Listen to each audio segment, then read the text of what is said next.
So guys, जैसा कि हमने पिछले एपिसोड में देखा कि शियाओ को नेदरवर्ल्ड के सभी लोग पकड़ना चाहते थे, पर वो उसे पकड़ नहीं पा रहे थे। मोदाओ को भी चक्कर आने लगे, जिससे शियाओ ने उसे नीचे उतार दिया। मोदाओ ने सभी को बताया कि शियाओ ने उन्हें कोई धोखा नहीं दिया और वो अपनी कम पावर की वजह से हार गया, जिससे अब वो शियाओ का गुलाम बन चुका था। नेदरवर्ल्ड के सभी लड़कियां काफी दुखी हुई थी। वांग शी और बाकी सभी नहीं चाहते थे कि मोदाओ शियाओ का गुलाम बने, क्योंकि आगे चलकर वो उनके लिए खतरा बन सकता था। इसीलिए मुनतुओ ने उसे मारने की कोशिश की, पर शियाओ ने उसे बचा लिया था और उसने मोदाओ की सोल को अपने पास पेगोड़ा में रख लिया था, जिससे मोदाओ ने अगर शियाओ को धोखा देने की कोशिश की तो मारा जाएगा। नेदरवर्ल्ड के लोग इससे मोदाओ से नाराज थे और उसे मारने की कोशिश की, पर शियाओ ने उसे बचा लिया था। तभी वहाँ पर एक 3 हेडेड बिस्ट भी आ गया था, जिसने मोदाओ को इल्यूजन में फंसाकर मारने की कोशिश की, पर शियाओ ने वक्त रहते उसे बचा लिया। सभी उस बिस्ट को देखकर हैरान थे। बियानयू परेशान हुई कहती है कि इसके पास 3 सर है और ये अपने हर एक सर से सोच सकता है, इसीलिए इसके पास 3 कॉन्शियसनेस मौजूद है। मुनतुओ बताता है कि प्राचीन रिकॉर्ड्स में मैंने इस बिस्ट के बारे में पढ़ा है। एशियन इमोर्टल वॉर के दौरान इसने एक बार में एक दिन में कई सारे शहरों को बर्बाद कर दिया था। इसकी क्षमताएं काफी ज्यादा है और इसे कोई नहीं रोक सकता।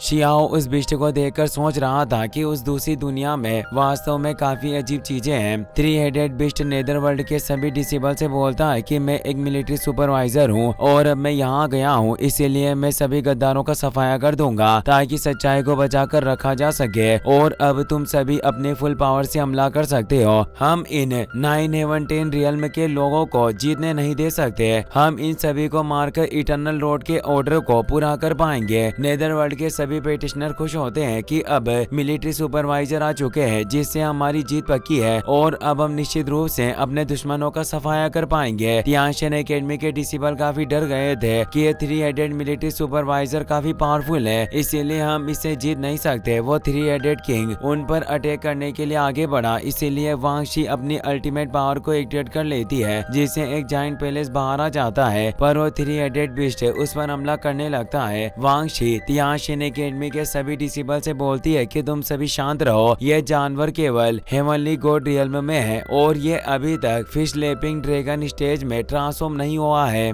इसीलिए हम सभी मिलकर उसे हरा सकते हैं। मुनतुओ, बियानयू और जुआन कुन सभी साथ में मिल गए और वो अपने फ्लावर पावर से चारों तरफ से उस 3 हेडेड बिस्ट को घेर लेते हैं और उस पर अटैक करने लगे, पर उस 3 हेडेड बिस्ट को कुछ नहीं हो रहा था। वो बोलता है कि तुम सभी चींटियां हो, तुम्हें वक्त की कीमत को देखते हुए ये पता होना चाहिए कि तुम मुझे हरा नहीं सकते। शियाओ कहता है कि तुम खुद एक बेहुदा मकड़ी हो और तुम हमें चींटियां बुला रहे हो। मुझे लगता है कि तुम्हें खुद को अपने ऊपर शर्म आनी चाहिए। 3 हेडेड बिस्ट अब चारों तरफ मिस्ट को फैलाने लगता है। दरअसल वो टाइम रिवर्सल टेक्निक को एक्टिवेट कर रहा था, जिससे टाइम पलट सकता था, जिससे वो जगह बदलने लग गई थी। वो 3 हेडेड बिस्ट कहता है कि अब मैं तुम्हें अपने एंसेस्टर के द्वारा छोड़ी गई रेमनेंट रोशनी को दिखाऊंगा और मैं उनकी प्रेशियस टेक्निक को तुम्हारी बॉडी से छीन लूंगा। टाइम रिवर्स की वजह से शियाओ और बाकी सभी की पावर से खत्म हो गई थी और वो दूर हो गए थे। वो बोलता है कि एक एक करके मैं तुम सभी को नष्ट कर दूंगा और तुम कुछ नहीं कर पाओगे। वांग शी हैरान हुई कि यह हमारी टेक्निक को चुराना चाहता है और वो कुछ कर पाते इससे पहले ही उस 3 हेडेड मॉन्स्टर के अंदर से कई सारे टेंटिकल निकलते हैं, जो तियानशेन एकेडमी के सभी डिसेबल की बॉडी में घुस जाते हैं और वो शियाओ की बॉडी में भी घुसने की कोशिश कर रहे थे, पर शियाओ कोई मामूली पेटिशनर नहीं था जिस पर काबू किया जा सके। उसका पहले से ही टाइम पर काफी अच्छा कंट्रोल था, जिससे वो उन टेंटिकल से बच गया और अपने ऋण को एक्टिवेट कर लेता है। वो बोलता है कि तुम हमारे एंसेस्टर की प्रेशियस टेक्निक को हासिल करना चाहते हो, पर अब मैं तुम्हें इसकी सजा दूंगा और तुम्हारी बॉडी को 10,000 टुकड़ों में काट दूंगा। वो अपनी टाइम टेक्निक के थ्रू उस पर वार करने लगता है। मोदाओ की सोल भी अब शियाओ के अंदर मौजूद पेगोड़ा के साथ जुड़ गई थी, जिससे मोदाओ भी उस टेंटिकल से आजाद हो जाता है। वो ये देखकर हैरान हुआ कि शियाओ काफी पावरफुल है और वो 10 हेडेड बिस्ट पर भी पलटवार कर सकता है। शियाओ के हमलों से बचने के लिए उसने अपने सभी टेंटिकल को तियानशेन एकेडमी के डिसेबल से बाहर निकाल लेता है। इससे वो सभी थोड़े घायल हो जाते हैं और कमजोर महसूस करते हैं। 3 हेडेड बिस्ट बोलता है कि तुम इस टूटी हुई दुनिया के लोग हो, तुम्हारी मेरी दुनिया के पावरफुल टेक्निक को बर्बाद करने की हिम्मत कैसे हुई? तो 3 हेडेड बिस्ट बोलता है कि मूर्ख, तुम अपनी बातें बंद करो। इस लड़के के पास ऐसी डिवाइन एबिलिटी मौजूद है जिससे हेवन एंड अर्थ के कानूनों को लड़ने की काबिलियत रखता है। ये हमारे लॉर्ड के द्वारा ढूंढा जाने वाला वही घुसपैठिया होना चाहिए जिससे हमारे नेदरवर्ल्ड में पेश किया था। तो थ्री हेडेड बिस्ट का स्पाइडर हेड बोलता है कि हमारी इस बकवास से कुछ नहीं होगा, हमें इन सभी का खात्मा करना होगा। और वो तेजी से शियाओ को मारने के लिए आगे बढ़ने लगता है, पर शियाओ उसके हमले से बच जाता है, जिससे थ्री हेडेड बिस्ट जमीन से जा टकराया। थ्री हेडेड बिस्ट गुस्से की आग लिए हुए आसमान में एक दूसरी जगह का पोर्टल खोल देता है, जिससे वो शियाओ को अंदर खींच लेता है ताकि वो उसे मार सके। मोदाओ शियाओ का सर्वेंट था, इसीलिए शियाओ की रक्षा करना उसका फर्ज होता है। वो भी उस वर्ल्ड क्रेक के अंदर चला जाता है। नेदरवर्ल्ड के सभी डिसेबल बोलते हैं कि हमें हमारे इमोर्टल लॉर्ड के खातिर विजय प्राप्त करनी होगी, और वो तेजी से तियानशिन एकेडमी पर हमला करने लग जाते हैं। बियान यू और वांगशी कई सारे लोगों से घिर चुकी थी। वांगशी को शियाओ की फिक्र होती है। वो बोलती है कि वो थ्री हेडेड बिस्ट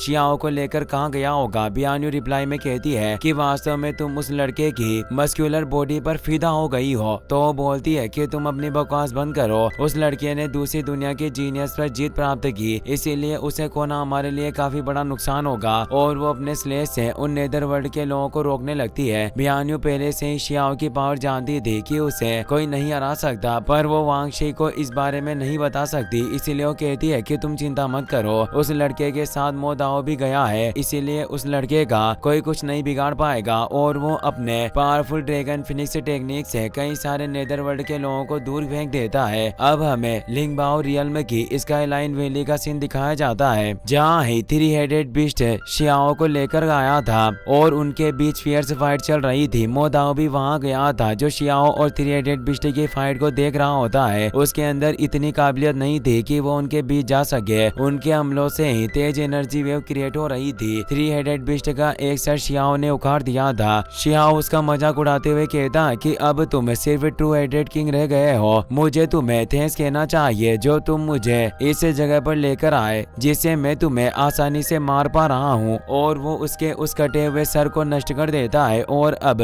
वक्त आ गया है कि मैं तुम्हें अपनी ट्रू पावर का एहसास करवाऊं। और वो अपनी कल्टिवेशन पाथ को एक्टिवेट कर लेता है। अब उस टू हेडेड बिस्ट को काफी गुस्सा आ रहा था। वो कहता है कि टाइगर को सुअर खाने के लिए कुर्बानी तो देनी पड़ती है, अब वक्त आ गया है कि तुम्हारा खात्मा किया जाए। और वो अपने फियर्स लाइन मार्क को एक्टिवेट कर लेता है। उसका एक हेड लाइन का था, इसीलिए उसने ओरिजिनल लाइन मार्क को एक्टिवेट कर लिया था, जिससे एक पावरफुल क्यूब बाहर निकल आता है जो शियाओ पर भी तेज दबाव डाल रहा था। पर अब शियाओ अपने दोनों एवेन्यू फ्लावर के साथ अब अपनी नई वेव पावर को बनाने लगता है। दोनों फ्लावर के आपस में मर्ज होने से शियाओ अपने गॉडेस लीव ब्रांच से उस लाइन मार्क क्यूब को पूरी तरीके से जकड़ लेता है। और अब उस सील के नष्ट होते ही शियाओ की गॉडेस लीव लीफ अब एक वेव की तरह बन गई थी। मोदाओ ये देखकर हैरान था कि इस लड़की की पावर काफी ज्यादा है और इसमें कोई आशा नहीं है कि मैं इससे जीत नहीं पाया। शियाओ के वेव में इतनी ज्यादा पावर थी कि वो उस टू हेडेड बिस्ट पर तेज प्रेशर डालने लग गया था। वो बिस्ट समझ जाता है कि शियाओ ने अपनी प्रेशियस टेक्निक को नया रूप दिया है और इस लेक का ऑरा बिल्कुल उस विलो ट्री गॉडेस लियो की तरह है, जिसने हमारे रियल्म पर 9 बार हमला किया और उसे आज तक कोई नहीं हरा पाया, इसीलिए वो अजय है। यह लड़का निश्चित रूप से ही उसका डिसेबल होगा।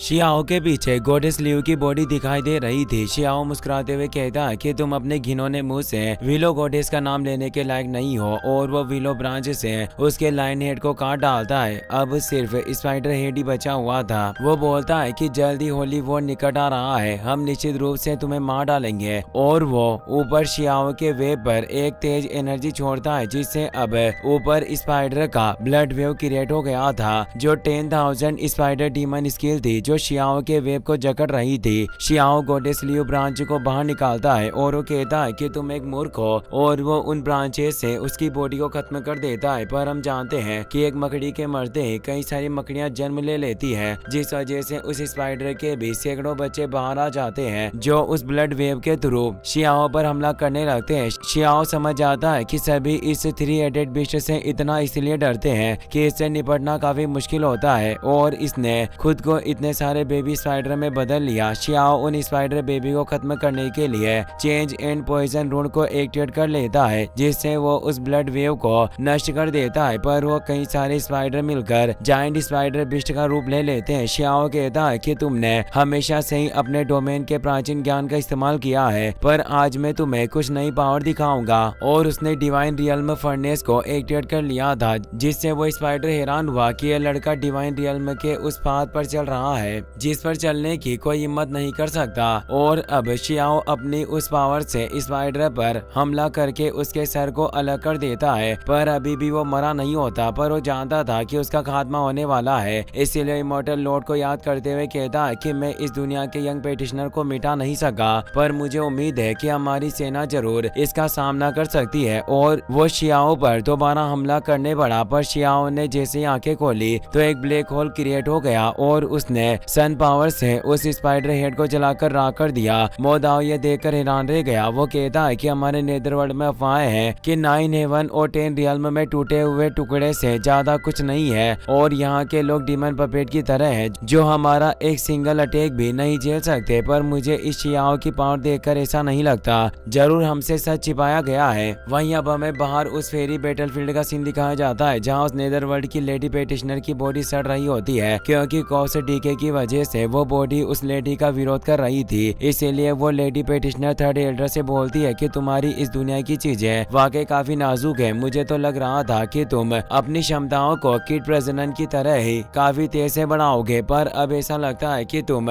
वाकई उन गंदे कीड़ों की तरह हो जिनके जिंदा रहने या मरने से कोई फर्क नहीं पड़ेगा। थर्ड एल्डर कहते हैं कि केवल तुम्हारे सच्चे इरादों की जांच करने के लिए ही हमने तुम्हारे साथ इस लड़ाई को स्वीकार किया है। पर वो लेडी पेटिशनर हंसते हुए कहती है कि तुम्हारी प्रेशियस टेक्निक सिर्फ दिखावटी है, ये बिल्कुल ऐसे कपड़े की तरह है जो बॉडी को कवर भी नहीं कर सकती। शायद तुम्हारे सभी पेटिशनर बचाव की कोशिश करने से पहले ही मारे जाएंगे। थर्ड एल्डर को काफी गुस्सा आ रहा था पर वो कुछ नहीं कर सकते थे। लेडी पेटिशनर सोच रही थी कि अभी तक मेरे क्लेन के उस वोएड बिस्ट और 3 हेडेड बिस्ट ने सभी का सफाया कर दिया होगा और उनकी सभी पावरफुल टेक्निक को भी हासिल कर लिया होगा, और जब इस रियल्म में आने का रास्ता खुलेगा तो ऐसा होगा जैसे इस दुनिया में कोई नहीं हो और हमारे लॉर्ड इटर्नल आसानी से इस दुनिया में प्रवेश कर पाएंगे और हम यहाँ राज करेंगे, जिससे वो खुश हो रही थी। वहीं नेदरवर्ल्ड के सभी पेटिशनर तियाश डिसेबल को तेजी से मार रहे होते हैं, पर तभी शियाओ वहाँ आने लगा। उसके चलने मात्र से ही पूरी जमीन हिल रही थी। वो अपने साथ उन 3 हेडेड बिस्ट के एक पैर को लेकर आया था और उसके साथ मोदाओ भी था। वो नेदरवर्ल्ड की लेडी पेटिशनर भी पोर्टल के थ्रू ये सब देख रही होती है, जिससे वो काफी गुस्सा होती है कि इमॉर्टल लॉर्ड के द्वारा भेजे गए सभी पावरफुल पेटिशनर मारे गए और मोदाओ ने हमें धोखा दिया, जिससे उसका खून खोलने लगता है और वो बोलती है कि तुम आखिर ऐसा कैसे कर सकती हो। और अब वो गुस्से में उस रियल्म के बीच एक दीवार को क्रिएट करने लगती है ताकि वो इस तियाशियन एकेडमी के सभी डिसेबल को मार सके। वो बोलती है कि तुम टूटे हुए एशियन रियल्म के लोग काफी ज्यादा एरोगेंट होने की कोशिश कर रहे हो, पर अब तुम्हारे इस हेवन एंड अर्थ के सभी यंग पेटिशनर को इसकी सजा मिलेगी। और वो उस स्क्रॉल पर हमला करने लगती है, पर थर्ड एल्डर उसके हमलों को रोकने लगते हैं। पर इससे लड़ने के लिए रियल्म बनाया था उसमें क्रेग उत्पन्न हो रहे थे। थर्ड एल्डर परेशान होते हैं। उनका 10 रियल्म डायग्राम अब